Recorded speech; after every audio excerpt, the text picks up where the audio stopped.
दोस्तों, इस वीडियो को पूरा देखकर जाना। आज हम भोपाल गैस त्रासदी के बारे में कुछ अनसुने फैक्ट्स जानेंगे। दोस्तों, भोपाल गैस त्रासदी भारत में एक गैस रिसाव दुर्घटना थी और इसे दुनिया की सबसे खराब औद्योगिक आपदा भी माना जाता है। भोपाल गैस त्रासदी 3 दिसंबर 1984 को हुई थी, जिसने देश को कभी न भरने वाले घाव दिए। भोपाल गैस त्रासदी अत्यधिक रसायन मिथाइल आइसोसाइनेट के कारण हुई, जो भोपाल में यूनियन कार्बाइड संयंत्र में टैंक 610 से एक कीटनाशक बनाने के लिए इस्तेमाल किया जाने वाला एक मध्यवर्ती पदार्थ था। तो चलिए जानते हैं भोपाल गैस त्रासदी से जुड़े कुछ अनसुलझे फैक्ट्स। मध्य प्रदेश सरकार के अधिकारियों के अनुसार गैस रिसाव के कारण कुल 3,787 मौतें हुई थी। गैस रिसाव का असर आसपास के इलाकों में रहने वाले लोगों पर भी पड़ा। रिसाव के कारण लगभग 5,58,185 लोगों को दिक्कतों का सामना करना पड़ा था, जिनमें 38,778 को अस्थायी स्वास्थ्य नुकसान और लगभग 3,900 लोग स्थायी रूप से दिव्यांग हो गए थे। घटना से पहले एक कर्मचारी ने पीली गैस के साथ एक पाइप से तरल टपकते देखा तो उसने अपने साथी को सूचित किया, लेकिन उस साथी ने बहुत बड़ा गैस प्लांट होने के चलते सोचा कि यह कोई आम रिसाव है जिसमें से पानी निकल रहा है। उन्होंने इस मामले को देखने से पहले चाय पीने के बारे में सोचा। उन्हें क्या पता था कि यह कोई सामान्य लीकेज नहीं, बल्कि भोपाल में हज़ारों लोगों की मौत का काल है। लगभग 12:15 बजे जब कर्मचारी चाय की छुट्टी पर थे, उन्हें गंध तेज होती हुई महसूस हुई। उनकी आंखों में जलन होने लगी और उन्हें ज़ोर से खांसी आने लगी। 2 घंटे के अंदर हवा से शहर के चारों ओर गैस फैल गई और अगले 2 दिनों में हज़ारों निर्दोष लोगों की जान ले ली। भोपाल का उद्योग जहां आपदा हुई वह यूनियन कार्बाइड कंपनी का कारखाना था। मिथाइल आइसोसाइनेट का उपयोग करके कीटनाशक सेवन का उत्पादन करने के लिए 1969 में 100 साल से अधिक पुरानी एक कंपनी बनाई गई थी। कीटनाशक और बैक्टीरिया ही नहीं, बल्कि यह कंपनी रॉकेट ईंधन भी बनाती है। यह एक वैश्विक कंपनी है जो आमतौर पर इन उत्पादों के निर्माण के लिए रसायन उत्पन्न करती है। कंपनी भारत में सफल रही और लोकप्रिय रूप से UCIL union carbide India limited के नाम से जानी गई।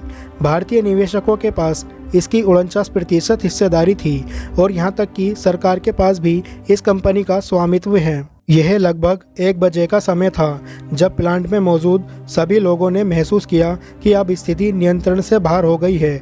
मजदूरों, साथियों और अन्य सभी ने कारखाने को खाली करना शुरू कर दिया। 1 बजे के बाद भोपाल शहर जहरीले गैस की चपेट में आ गया। गैस रेलवे स्टेशन सहित शहरों के लगभग सभी कोनों में पहुंच गई। लोगों को खांसी आने लगी और वे अपने घरों से बाहर निकल आए। दरवाजे या खिड़कियां खोल दी, जिससे अधिक गैस उनके घरों में प्रवेश कर गई। प्लांट के पास स्थित कबीलों की एक महिला ने याद किया कि कैसे गैस का एक सफ़ेद बादल उसके घर में घुस आया, जो अंत मौत को न्योता देने वाला निकला। कोई सोते सोते मर गया और कोई मौत के सौदागर से बचने की कोशिश में अपनी जान बचाकर भागा। कारण दोषपूर्ण सिस्टम का होना था। दरअसल 1980 के शुरुआती सालों में कीटनाशक की मांग कम हो गई थी। इससे कंपनी ने सिस्टम के रखरखाव पर सही से ध्यान नहीं दिया। कंपनी ने MIC का उत्पादन भी नहीं रोका और अप्रयुक्त MIC का ढेर लगता गया। राजकुमार केसवानी नाम के पत्रकार ने 1982 से 1984 के बीच इस पर आर्टिकल लिखे। हर आर्टिकल में UCIL प्लांट के खतरे से चेतावनी दी। नवंबर 1984 में प्लांट काफ़ी घटिया स्थिति में था। प्लांट के ऊपर एक खास टैंक था। टैंक का नाम E610 था, जिसमें MIC 42 टन थे, जबकि सुरक्षा की दृष्टि से MIC का भंडार 40 टन से ज़्यादा नहीं होना चाहिए था। टैंक की सुरक्षा का कोई इंतजाम नहीं किया गया था और वे सुरक्षा के मानकों पर खरा नहीं उतर पाया। 3 दिसंबर 1984 की खौफनाक रात, एक साइड पाइप से टैंक E610 में पानी घुस गया। पानी घुसने के कारण टैंक के अंदर जोरदार रिएक्शन होने लगा, जो धीरे धीरे काबू से बाहर हो गया। स्थिति को भयानक बनाने के लिए पाइपलाइन भी जिम्मेदार थी, जिसमें जंग लग गई थी। जंग लगे आयरन के अंदर पहुंचने से टैंक का तापमान बढ़कर 200 डिग्री सेल्सियस हो गया, जबकि तापमान 4 से 5 डिग्री के बीच रहना चाहिए था। इससे टैंक के अंदर दबाव पड़ने लगा।